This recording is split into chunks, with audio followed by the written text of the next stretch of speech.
మహాపరిషుద్ధుడు, మహాగణుడు, మంచి శుక్రవారం మనకు అనుగ్రహించిన మన ప్రభు అయినటువంటి యేసుక్రీస్తు వారి యొక్క ఘనమైన నామమునకు మహిమ కలుగునుగాక. ఆమేన్. Praise the lord.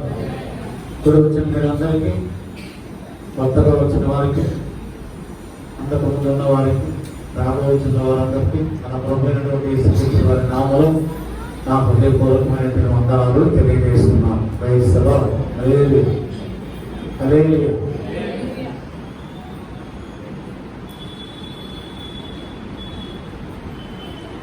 ఆ రోజుల్లో, ఆ దినాలలో సిలువను తయారు చేసేటువంటి ఒక వ్యక్తి, సిలువను తయారు చేసేటువంటి ఒక వ్యక్తి ఆ యొక్క అరణ్యంలోకి వెళ్ళి యేసు ప్రభు గారి కొరకు సిలువను తయారు చేయడానికి ఒక చెట్టు దగ్గరకు వెళ్ళి, ఆయన ఆచారం ఏమిటంటే ఎవరికి సిలువ కావాలన్నా కూడా వారందరూ ఆయన దగ్గరికే వస్తారు. అది ఆయన వృత్తి. ఆ వృత్తి ప్రకారము అతను అరణ్యంకి వెళ్ళి ఒక చెట్టు దగ్గరకు వెళ్ళి ఆ చెట్టును నరికివేసే ముందు దానికి వంగి నమస్కారం పెట్టడం అతనికి అలవాటు. ఆ ప్రకారమే మామూలుగానే వెళ్ళి ఆ చెట్టుకి తల వంచి నమస్కారం పెడుతూ ఉంటే ఎక్కడి నుండో కొన్ని నీటి బొట్టులు ఆయన మీద పడ్డాయి. అలా పడుతూనే ఉన్నాయి. అతని వెంటనే దిగ్గులు లేచి, ఏంటి, ఎక్కడి నుంచి వస్తున్నాయి ఈ నీటి బొట్లు అని అటు ఇటు చూసి ఏమీ కనిపించకపోయేసరికి ఆ చెట్టు వైపు పైకెత్తి చూశారు. చూస్తే ఆ చెట్టు ఏడుస్తూ ఉంది. ఆ చెట్టు కన్నీరు కాలుస్తూ ఉంది. చెట్లు కన్నీరు కాలుస్తాయా? Praise the lord. చెప్పండి. కాలుస్తాయి. ఎలాగ తెలుస్తుంది? చెట్టు కన్నీరు కాల్చిందని ఎలాగ తెలుస్తుంది? తెలుసుకోగలిగిన హృదయం నీకుంటే,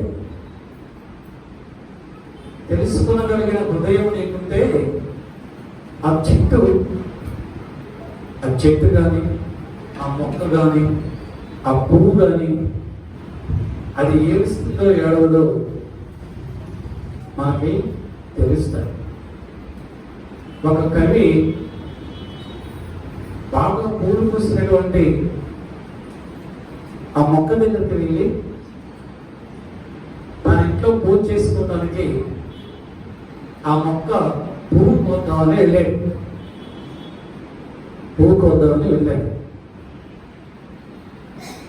నేను ఒక మొక్క కడకేగి చివాలుల కొమ్మ వచ్చి గౌరవనంతలో నేను ఒక మొక్క దగ్గరికి వెళ్ళి దాని కొమ్మ వచ్చి దాని పువ్వుని కోసుకుందామని అనుకుంటున్నాను. కొమ్మను వచ్చి ఆ పువ్వుని కోద్దామని ఆ దగ్గరికి వెళ్ళి ఆ పువ్వు కొయ్యబోతూ ఉంటే ఆ పువ్వు ఇలాగా మాట్లాడుతుంది. నేను ఒక మొక్క కడకేగి చివాలు నా కొమ్మ వచ్చి గౌరవనంతలో ఆ కొమ్మ అంటున్నాక, ఓ నరులారా, మీరు కాఠిన్యముతో కరుణ లేకుండా మా గుండెలను, మా గొంతులను మీరు నులిమి వేస్తూ ఉన్నారు, చంపి వేస్తూ ఉన్నారు అని ఎప్పుడైతే ఆ పువ్వు మాట్లాడిందో, పుష్పం మాట్లాడిందో, ఆ కవి ఆ యొక్క పుష్పం మీద ఒక పద్యం రాశాడు. మరి ఎలా రాయగలిగాడు? ఎలా తెలుసుకోగలిగాడు? అతని హృదయం తెలుసు. మనకు కూడా హృదయం ఉంటే మనకు కూడా తెలుసు. మన సహోదరుడు, మన సహోదరి, మన బంధువులు, మన ఇంటి వారు ఎవరైనా బాధపడుతుంటే, నిజంగా బాధ అంటే ఏంటో నీకు తెలిస్తే, బాధ అంటే ఎలా ఉంటుందో నీకు తెలిస్తే అప్పుడు నువ్వు బాధపడతావు. బాధ అంటే తెలియని వారికి ఎదుటి వ్యక్తి ఎంత బాధపడినా, తన భార్య అయినా, తన భర్త అయినా, తన పిల్లలైనా, తన తల్లిదండ్రులైనా, అత్తమామలైనా, ఎవరైనా బాధపడితే ఆ బాధ మనకు తెలియాలి అంటే మనం కూడా బాధపడాలి. ఆ బాధ తెలిసిన వాళ్ళకి తెలుస్తారు.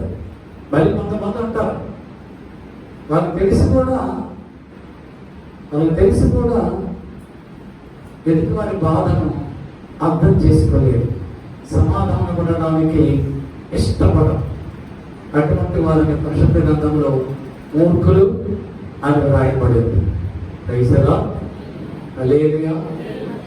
ఎప్పుడైతే ఆ చెట్టు కన్నీరు కారుస్తూ ఉందో ఆ వ్యక్తి ఆ చెట్టును అడిగాడు, ఇదేంటి, నేను చాలాసార్లు, కొన్ని వందల సార్లు ఇదే అడిగానికి వచ్చాను, ఈ చెట్టును అరిగేస్తున్నాను, తీసుకొని వెళ్ళిపోతున్నాను, మరి వంద చెట్టు కూడా కన్నీరు కాల్చలేదు, నువ్వెందుకు కన్నీరు కాలుస్తున్నావు అని అడిగాడు. అప్పుడు చెట్టు అంటుంది, ఇప్పటి వరకు నువ్వు మమ్మల్ని నరికి వేసి సెలవులు తయారు చేసావు. ఎవరి కొరకు సెలవులు తయారు చేసావు? పాపము చేసిన వారి కొరకు సెలవులు తయారు చేసావు. పాపము చేసిన వారిని సిలువ మరణాన్ని అప్పగించడానికి కొరకు నువ్వు సిలువను చేసావు. నువ్వు మమ్మల్ని నరికి వేసావు, అయినా మా కన్నీరు రాలేదు. కానీ ఇప్పుడు ఎవరి కొరకు వచ్చావు? ఎవరిని సిలువ వేయడానికి వచ్చావు? నువ్వు ఎవరికి సిలువను తయారు చేయడానికి నువ్వు వచ్చావు? నిరపరాధిని సిలువ వేయడానికి నువ్వు వచ్చావు, నిర్దోషిని సిలువ వేయడానికి నువ్వు వచ్చావు, నిష్కల్మషమైన హృదయం కలిగిన వారిని సిలువ వేయడానికి నువ్వు వచ్చావు. నువ్వు చేస్తున్న పని ఇది అన్యాయమైంది. నువ్వు ఎవరికైతే తయారు చేయబోతున్నావో అతను నీతిమంతుడు, అతని యథార్థవంతుడు, అతనిలో పాపము లేదు. క్రైస్తవం అయినా నువ్వు అడుగుతున్నావు కనుక నేను సులువుగా మారుస్తున్నాను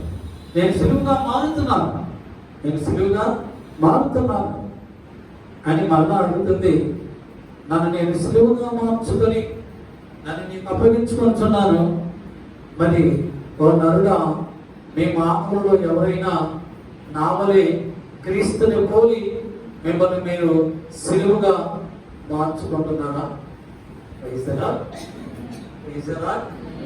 చెట్టు ఈరోజు ఈ మధ్యాహ్న సమయంలో వాళ్ళందరూ కూడా అడుగుతారు, మరి మీరు సిలువుగా మార్చబడుతున్నారా? యేసు ప్రభు వారు, మన ప్రభు, మన కోసం ఆయన సిలువుగా మార్చబడ్డారు. మరి నీ కొరకు సిలువుగా మార్చబడిన ప్రభు కొరకు నీవు సిలువుగా మార్చుకుంటున్నావా? హల్లెలూయా. మనము సిలువుగా మార్చుకోవాలి. తండ్రి అయినటువంటి దేవుడు కుమారుడైనటువంటి ప్రభువుల గురించి చెప్తున్నాడు. యెషయా గ్రంథం 28వ అధ్యాయం 16వ వచనంలో, సీయోనులో పునాదిగా రాతిని వేసిన వాడను నేనే, అది అమూల్యమైనటువంటి రాయి, అది పరిశోధింపబడినటువంటి రాయి, అది అమూల్యమైనటువంటి తలరాయి, బహు స్థిరమైన పునాది అయిన మూలరాయి అయి ఉన్నది, విశ్వసించువాడు కలవరపడడు. తండ్రి అయిన దేవుడు కుమారుడైనటువంటి యేసు ప్రభు గురించి చెబుతూ ఉన్నాడు. సీయోనులో పునాదిగా రాతిని వేసిన వాడను నేనే, అది పరిశోధింపబడింది, అది అమూల్యమైనది, అది బహు స్థిరమైన పునాది అయిన తలరాయి అయి ఉన్నది, విశ్వసించేవాడు కలవరపడడు. ఈ సమస్త లోకానికి తండ్రి అయినటువంటి దేవుడు చెబుతున్నాడు తన కుమారుడైనటువంటి యేసు ప్రభువుని గురించి. నా కుమారుడు అమూల్యమైన వాడు, నా కుమారుడు అమూల్యమైన వాడు, బహు స్థిరమైన వాడు. ఎవరైతే ఆ స్థిరమైన అమూల్యమైనటువంటి నా కుమారుని మీద విశ్వాసం ఉంచుతారో వారెన్నటికి కలవరపడడు. వారెన్నటికీ కలవరపడడు.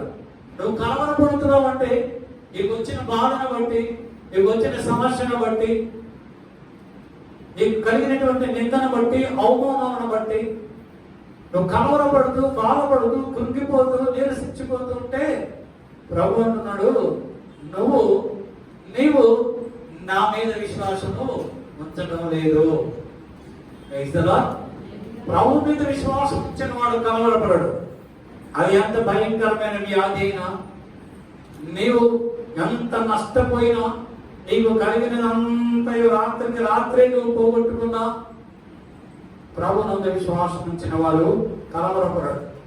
ఎందుకంటే ఆయన మీద నీవు విశ్వాసం ఉంచితే నువ్వు పోగొట్టుకున్నదంతయో తిరిగి నువ్వు పొందుకుంటావు. ఆయన ఇచ్చేటువంటి దేవుడు, అది ఆరోగ్యమైన, అది సంపదైన, అది పరపతైన, అది ఘనత అయినా, అది ఏదైనప్పటికీ ఇచ్చేవాడు మన దేవుడు. కనుకనే తండ్రి అయినటువంటి దేవుడు అంటున్నాడు, ఇదిగో నా కుమారుని మీద మీరు విశ్వాసం ఉంచండి. నా కుమారుడు అమూల్యమైనటువంటి వాడు, సియోనులో పునాదిగా రాతిని వేసిన వాడను నేనే. అది పరిశోధింపబడింది, ఆయన పరిశోధింపబడ్డాడు. ఎవరి చేత? ఈ లోకములో ఉన్న సకల మానవుల చేత పరిశోధింపబడ్డాడు. అందరూ పరిశోధించారు, ఆయనలో ఏ పాపము లేదు, ఏ దోషము లేదు. ప్రభు అంటున్నాడు, నాలో పాపం ఉన్నదని మీలో ఎవడు స్థాపించగలడని. ఈ లోకాన్ని సవాల్ చేసిన వాడు నా కుమారుడు, ఆ నా కుమారుని మీరు విశ్వసించండి. మత్తయి సువార్త 16వ అధ్యాయం 16వ వచనములో సీమోను పేతురు అంటున్నాడు ప్రభువుని గురించి, నీవు సజీవుడైన దేవుని కుమారుడైన క్రీస్తుని. యేసు ప్రభు ఏమై ఉన్నాడు? సజీవుడైన దేవుని కుమారుడైన క్రీస్తుని అన్నాడు పేతురు. మార్కు సువార్త 5వ అధ్యాయం 7వ వచనములో ఆ దయ్యముల చేత పట్టబడినటువంటి ఆ వ్యక్తి అంటున్నాడు, నీవు సర్వోన్నతుడైన దేవుని కుమారుడు. మన ప్రభు ఏమైనాడు? సర్వోన్నతుడైన దేవుని కుమారుడై ఉన్నాడు. మన ప్రభు ఏమై ఉన్నాడు? సజీవుడైన దేవుని కుమారుడై ఉన్నాడు, సర్వోన్నతుడైన దేవుని కుమారుడై ఉన్నాడు, పరిశోధింపబడినటువంటి రాయి అయినా ఉన్నాడు. పిలాతు భార్య అంటుంది మత్తయి సువార్త 27వ అధ్యాయం 9వ వచనములో, ఆ నీతిమంతుని జోలికి నువ్వు పోవద్దు, అతడు నీతిమంతుడు. రాత్రి స్వప్నంలో దర్శనం చూస్తూ ఉంది. అయితే పిలాతు యొక్క భార్య తెల్లవారితే యేసు ప్రభుకి శిక్ష వేయబోతున్నాడు పిలాతు. రాత్రి దర్శనంలో చూసినటువంటి పిలాతు భార్య అంటుంది, ఇదిగో నీవు ఆ నీతిమంతుని జోలికి నువ్వు పోవద్దు అన్నది. లోకాసు వార్త 23వ అధ్యాయం 23వ అధ్యాయం 15వ వచనములో పిలాతు అంటున్నాడు, ఈయన యందు నాకు ఏ దోషమును కనబడలేదు, ఏ దోషము నాకు కనబడలేదని పిలాతు చెప్తూ ఉన్నాడు.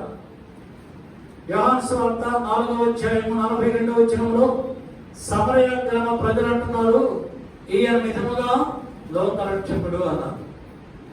ఈయన నిజముగా లోకరక్షకుడు అన్నాడు.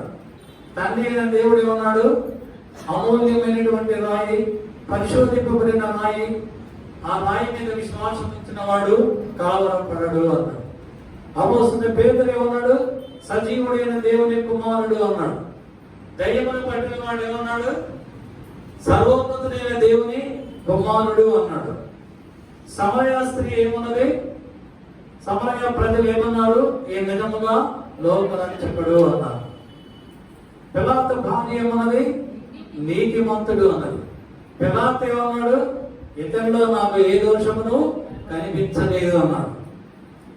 యేసు ప్రభు శిష్యుడైన అపోస్తలుడైనటువంటి ఇస్కరియోతు యూదా అంటున్నాడు, నేను నిరపరాధి రక్తమును అప్పగించి పాపము చేసింది అన్నాడు. యేసు ప్రభు వారు ఏమన్నారు? నిరపరాధి అయినాడు.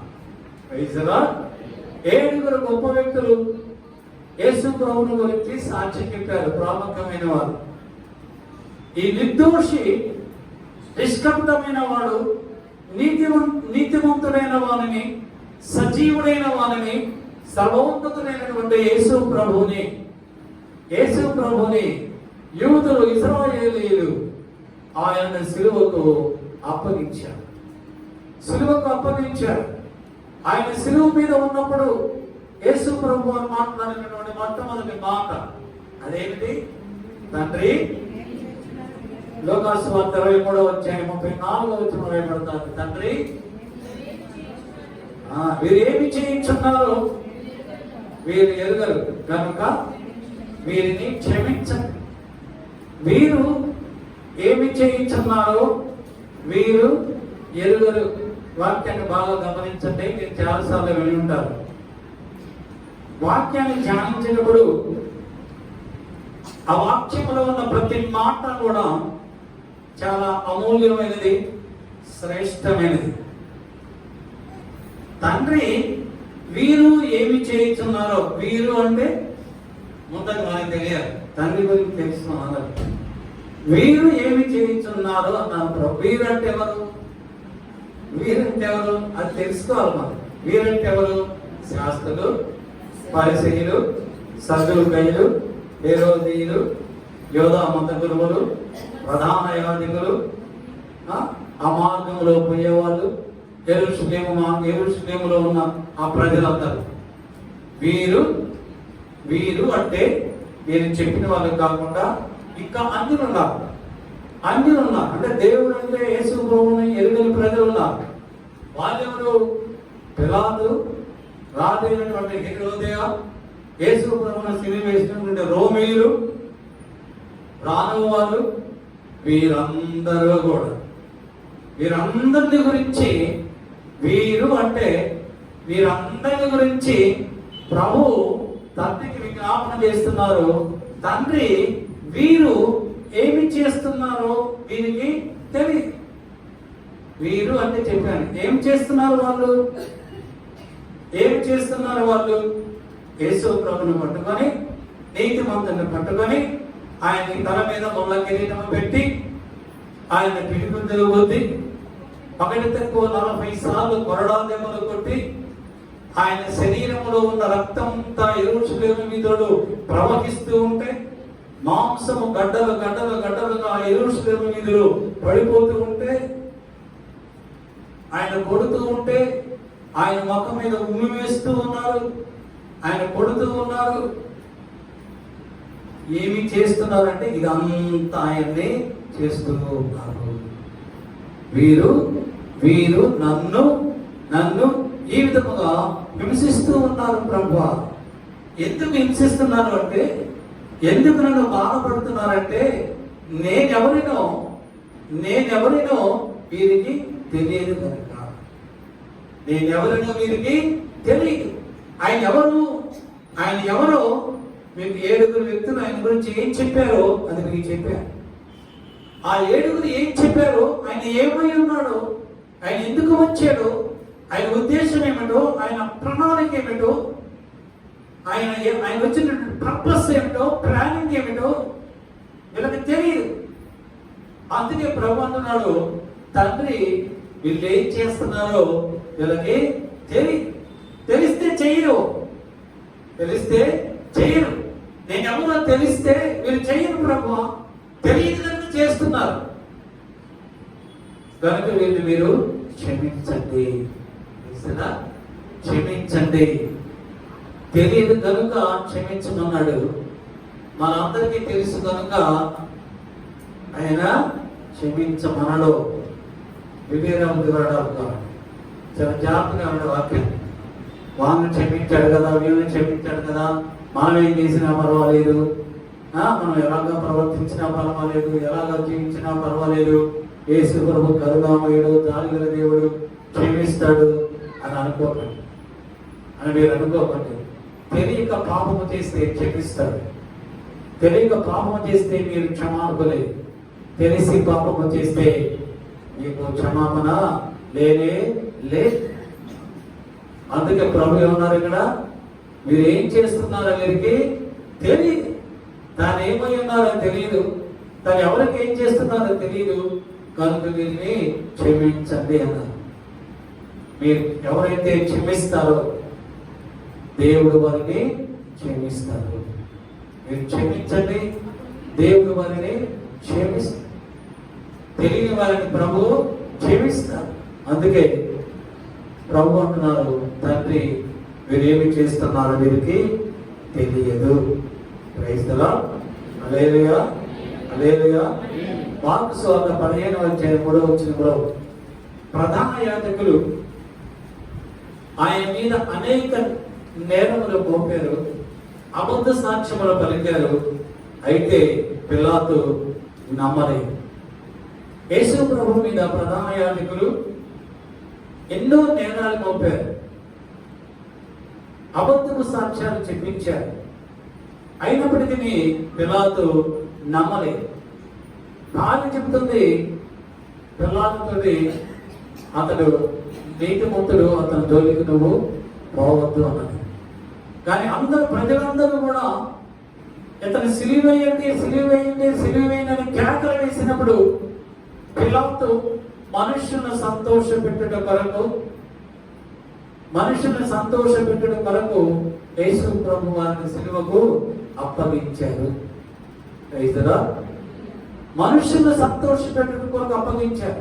దేవుని సంగమా, మనుషులను సంతోషపెట్టడానికి నేను మన ప్రభుని సిలువకు అప్పగించకూడదు. మనలో చాలా మంది ప్రభు నమ్ముకున్న వాళ్ళే ప్రతిరోజు ప్రభుని ఒకసారి సిలువకు అప్పచెప్తారు. ప్రభుని సిలువకి అప్పచెప్తున్నాం మనం. రైతుగా ప్రతిరోజు అప్పచెప్తూనే ఉన్నామా అంటే మనం ఏం చేస్తున్నాము? ఆయనకి ఇష్టమైన పని మనం చేయడం లేదు, ఆయనకి ఇష్టమైన వారిగా మనము జీవించడం లేదు, ఆయన చెప్పినట్లుగా మనము జీవించడం లేదు. నువ్వు జీవిస్తే మంచిది, నువ్వు జీవించకపోతే ప్రభుని సిలువ వేసినట్టే. మనుషుల్ని సంతోష పెట్టడానికి, మనుషులు అంటే ఉద్యోగాలు చేసేవాళ్ళు అధికారులను సంతోష పెట్టడానికి, వ్యాపారం చేసేవాళ్ళు డబ్బు చూసి ఇంట్లో వాళ్ళని సంతృప్తి పరచడానికి, ఇలా చాలా రకాలుగా ఉంటాయి. వాటి కొరకు మనుషులను సంతోష పెట్టడానికి క్రైస్తవులు, మనుషులు అనేక రకాలైనటువంటి పనులు చేస్తూ ఉంటారు. కానీ దేవుని బిడ్డలమైన మనము అలాగా చేయకూడదు. తిమోతికి రాసినటువంటి మొదటి పత్రిక 5వ అధ్యాయం 6వ వచనములో అపోస్తలుడైన పౌలు అంటున్నాడు, సుఖభోగముల యందు ప్రవర్తించినది బ్రతుకుచుండినను చచ్చినదై ఉండను. సుఖభోగముల కొరకు ప్రవర్తించినది బ్రతుకుచుండినను చచ్చినదై ఉండను. డబ్బు కొరకు, సుఖము కొరకు ప్రవర్తించడం, డబ్బు సంపాదించడం అంటే అక్రమంగా డబ్బు సంపాదించడం, మోసాలు చేసి డబ్బు సంపాదించడం, లంచాలు తీసుకొని డబ్బు సంపాదించడం, వడ్డీ వ్యాపారాలు చేసి డబ్బు సంపాదించడం, అక్రమంగా ఆస్తులు సంపాదించుకోవడం, ఇవన్నీ కూడా సుఖభోగముల కొరకు ప్రవర్తించడమే. వాటి కొరకు ప్రాకులాడడం అంటే అపోస్తలుడైన పౌలు అంటున్నాడు, చచ్చిపోవడం చాలా మంచిది అంటున్నాడు. అయితేగా నువ్వు వాటి కోసం ప్రయాసపడుతూ ఉంటే, ప్రయత్నిస్తూ ఉంటే, నీ ప్రభు అయినటువంటి యేసుక్రీస్తు వారిని అనుదినము కూడా నువ్వు సిలువ వేస్తూనే ఉన్నావు, అనుదినము కూడా నువ్వు చంపివేస్తూనే ఉన్నావు. ఇహలోక సంబంధమైన ఈ ఐశ్వర్యం శాశ్వతమైనది కాదు. దీని కొరకు మనం ప్రయాసపడనక్కర్లేదు. దీని కొరకు డబ్బు కొరకు, ఐశ్వర్యం కొరకు, గంత కొరకు ప్రభుని సిలువ వేయనక్కర్లేదు. అవన్నీ ప్రభు ఇస్తాడు. ఇవ్వడానికే యేసు ప్రభు ఈ లోకంలోనికి వచ్చాడు. ఆయన ఈ లోకంలోనికి వచ్చి తాను సమస్తమును కలిగి ఉండి కూడా భూమి ఆకాశములకు సృష్టికర్త అయినటువంటి ప్రభు ఆయన నిన్ను నన్ను ఐశ్వర్యవంతులు చేయడానికి ఆయన దరిద్రుడు ఆయను అని బైబిల్లో రాయబడింది. అయిసరా అంత సంపద ఆయన దగ్గర ఉంది. ఆయన అడిగితే ఇస్తాడు. అడిగితే ఇచ్చేవాడు మన దగ్గర ఉంటే, మనతో ఉంటే ఆయన ఎందుకు సిరి వేయడం, ఆయన ఎందుకు కష్టపెట్టడం, ఆయన ఎందుకు ఇబ్బంది పెట్టడం? ఇబ్బంది పెట్టే బదులు, కష్టపెట్టే బదులు నువ్వే ప్రభు నాకు అది కావాలి, నాకు ఇది కావాలి నువ్వు అడుగు, ఆయన ఇస్తాడు కదా. మన దేవుడు ఇచ్చేటువంటి దేవుడై ఉన్నాడు. అపోస్తలుడైన పౌలు అంటున్నాడు గలతీయులకు రాసినటువంటి పత్రిక 1వ అధ్యాయం 10వ వచనంలో, నేను మనుషులను సంతోషపెట్టేవాడనైతే క్రీస్తు యేసు దాసులను కాకనే పోదు. నేను మనుషులను సంతోషపెట్టేవాడైతే క్రీస్తు యేసు దాసులను నేను కాకపోదు అన్నాడు. బ్రతుకుట క్రీస్తే, చావైతే లాభంగా ఉంటున్నాడు అపోస్తలుడైన పౌలు. నేను క్రీస్తు కనుక బతుకుతున్నా, చావైతే చాలా మంచిది. నాకున్న సమస్తాన్ని నా ప్రభు వరకు నేను పెట్టకపోతే సమానముగా ఎంచుకొనుచున్నాను.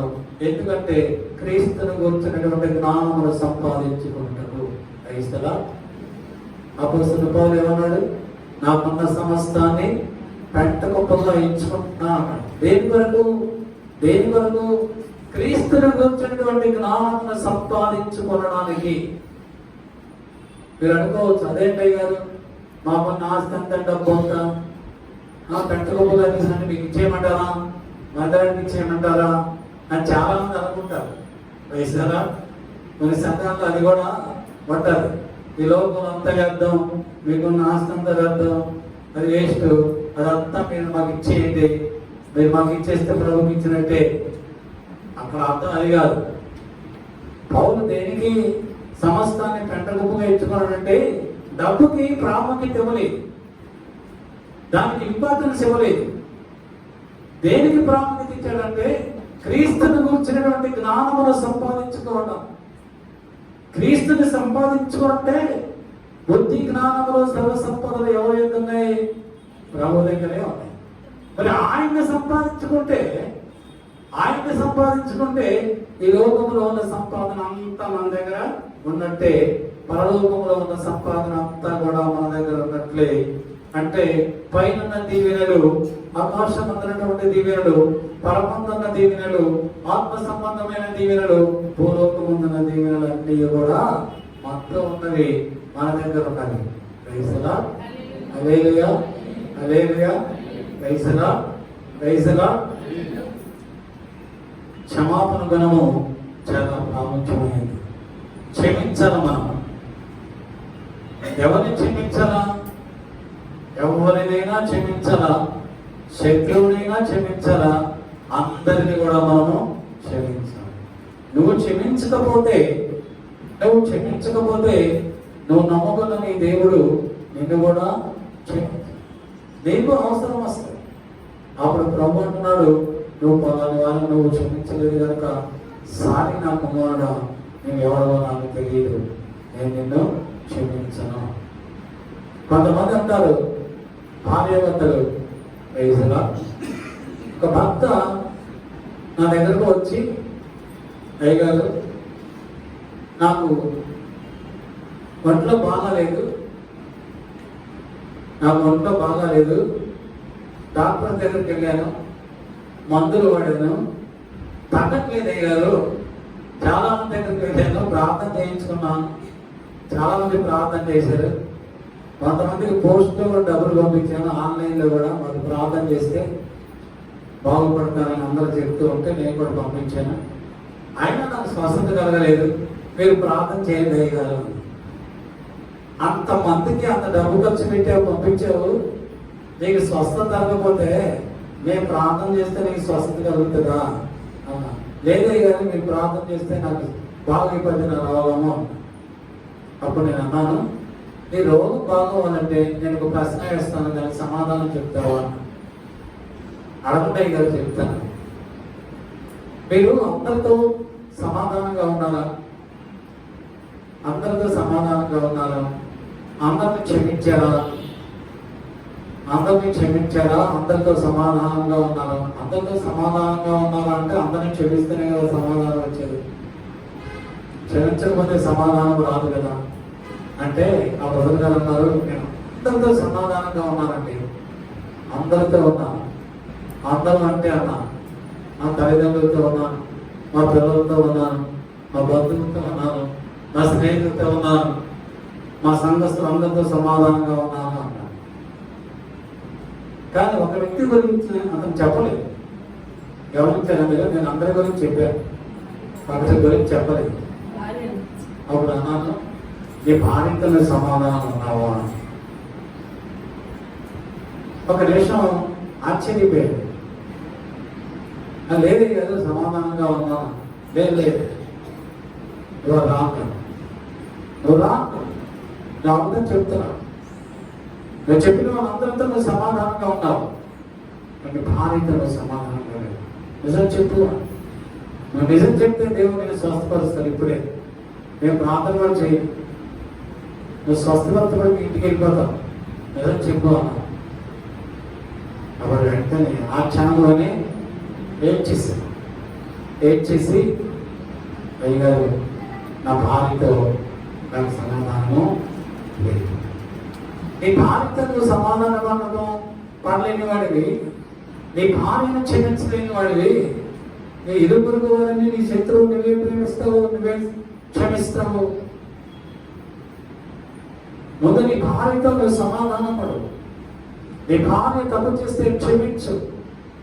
లేదా నువ్వు తప్పు చేసి నీలో ఈగోయిజం పెరిగిపోయి అహంకారత, నేనేంటి, నా స్టేటస్ ఏంటి, నా హోదా ఏంటి, నేను నా భార్యను క్షమించమని అడగడం ఏంటి, ఇలాంటివన్నా ఉందా నీ మనసులో? అలాగనే ఉంది కదా, అందుకే క్షమించలేదు కదా.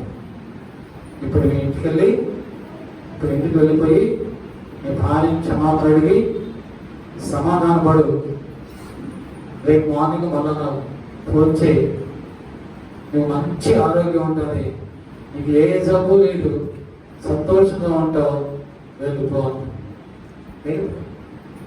వెళ్ళిపోయి ఇంటికి వెళ్ళి డైరెక్ట్ ఇంటికి వెళ్ళి భార్యను క్షమాపణ అడిగి భార్యతో సమాధానం పడ్డాడు. నెక్స్ట్ డే మార్నింగ్ ఉదయం ఫోన్ చేశాడు, అయ్యగారు నేను నా భార్యతో సమాధాన పడ్డాను, నేను నా భార్య నా పిల్లలు సంతోషంగా ఉన్నాను. అలేదుగా మనం అందరితో సమాధానం. సాధ్యమైతే శత్రువులు కూడా క్షమించాలి, సమాధానం పడాలి. అప్పుడు మన కుటుంబానికి క్షేమము, ఆరోగ్యము, ఐశ్వర్యము అన్నీ కలుగుతాయి. రవి ఉన్నారు, తండ్రి మీరేమి చేయించున్నారో మీరు ఎరుగరు. మత్తయి సువార్త 6వ అధ్యాయం 4వ వచనంలో యేసు ప్రభువు అంటున్నారు, క్షమించండి అప్పుడు మీరు క్షమించబడతారు. క్షమించండి అప్పుడు మీరు క్షమించబడరు. మనం క్షమిస్తే అప్పుడు దేవుడు కూడా మనల్ని క్షమిస్తాడు. ఒక వివాహానికి మీరేమనుకోకండి, ఎప్పుడు మీకు ఇలాగ చెప్పలేదు కదా నేను మధ్యలో. ఇప్పుడు ఎందుకు చెప్తున్నానంటే ఆ వాక్యంలో నా అర్థం మీకు తెలియాలని. కనీసం ఇంకో గంట సేపు అయినా మాట్లాడు వాక్యం చెప్పాలి. 3 గంటలు దాటిపోవాలి కదా. నన్ను చాలా శ్రద్ధగా వినండి, అర్థం ఏంటంటే చెప్తాను. 3 గంటల వరకు ఒక పెద్ద ఆయన ఒక వివాహానికి వెళ్ళాడు. పెద్ద ఆయన అంటే బాగా వయసున్నాయి, 75 years ఉంటాయి. వివాహానికి వెళ్ళాడు. ఆ వివాహంలో అందరూ అడావిగా ఉన్నారు.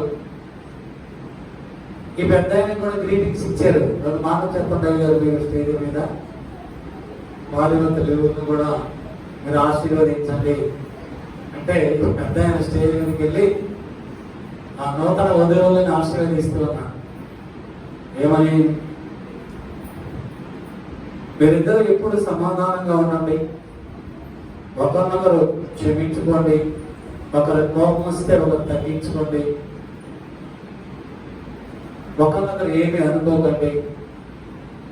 ఏదైనా మీ మధ్య భేదాలు వస్తే, అభోగాలు వస్తే వెంటనే సరి చేసుకోండి అని చెప్తూ ఉన్నారు. అలాగ చెప్తూ ఉంటే ఒక 5 నిమిషాలు చెప్పాడు. అలా చెప్తూ ఉన్నాడు. అంటే చెప్తూనే ఉన్నాడు. ఈ లోపు ఒక పెద్ద కేక వినిపించి వెనక నుంచి ఒక కేక వినిపించింది. ఒక కోవాలని చెప్పొచ్చావులే, ఇంట్లో అన్ని పనులు ఉంటే ఆ పనులు మానేస్తే నేను రోజు ఏం చేస్తున్నావు? నీకు ఎందుకు వాళ్ళు ఎలాగ ఉంటే నీకేంటి? నువ్వు ఇంట్లో ఎలా ఉంటున్నావు అందరికీ తెలియదా? మీరు వచ్చి చెప్తున్నావు వాళ్ళకి. నేను అలాంటి అలా ఉంటే ఆ ఇంట్లో యేసుప్రభు ఉంటాడు. ఆ ఇంట్లో అసమాధానం, ఆ ఇంట్లో ఎవరుంటారు? అసమాధానం ఉంటుంది. మరొక వ్యక్తి ఉంటారు. ఎవరు? దయ్యాలు ఉంటాయి. దయ్యాలు ఏ ఇంట్లో ఉంటాయో ఆ ఇంట్లో వాళ్ళే భార్య భర్తలు ఎప్పుడు గొడవ పడుతుంటారు.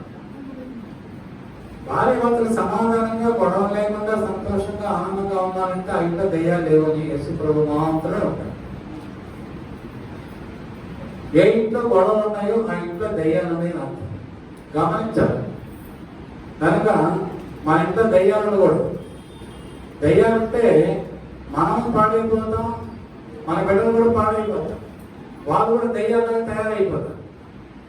అది మహాభయంకరమైనటువంటి శాపం. వేదరా లేదా ఆ దినాలలో ద్వితీయోపదేశకాండం 21వ అధ్యాయం 23వ వచనం చదవండి.